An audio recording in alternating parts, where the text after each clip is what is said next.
Pastor Jamie. Morning, everyone. Thank you all for being here today to celebrate the life of Cyrus Dwayne Kirkham, a man who touched so many lives with his kindness, his service, and his heart. My name is Clay, and I'm honored to be one of Dwayne's 5 sons. Today we come together not only to mourn our loss, but to celebrate a life well lived, a life that made this world better for everyone who knew him. My wife, Amy, and I were just here visiting Dad in August. We live up in the Pacific Northwest near Seattle. Like chatty Cathy's, we just sat and talked with Dad for about 3 days straight. It was as if he knew it would be the last time we would see each other face to face, and we enjoyed hours and hours of recalling his life. Here is some of what we talked about. We chatted about his childhood in Oklahoma. Dad lived about halfway between Southern and Canton, Oklahoma, where he attended a one-room school as a kid.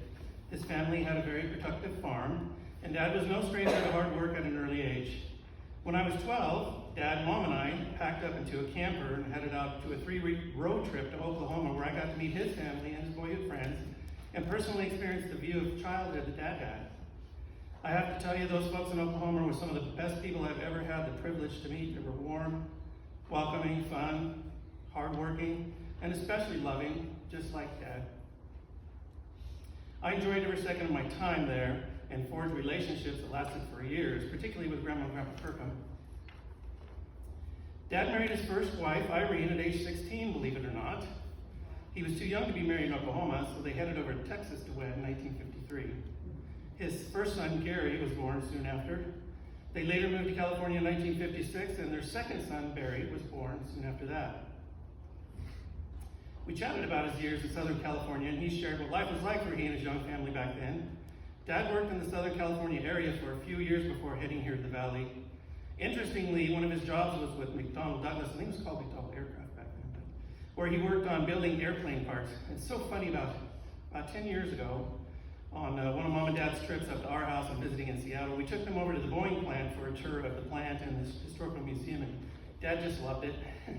He enjoyed that more than the Space Needle or the Great Wheel or the fishing trips that we'd had or the hikes over the years. When we were at the Museum of Flight, Dad kept staring at the landing gear of this small jet that was on display there, and Amy and I were kind of, what is he doing? He kept stopping and kneeling down and finally touched a particular portion of the landing gear. And then he turned to me and kind of excitedly said, "Hey, I built that part." He said, "That was my job back in the 60s. I never knew what that was until now." Dad was full of surprises.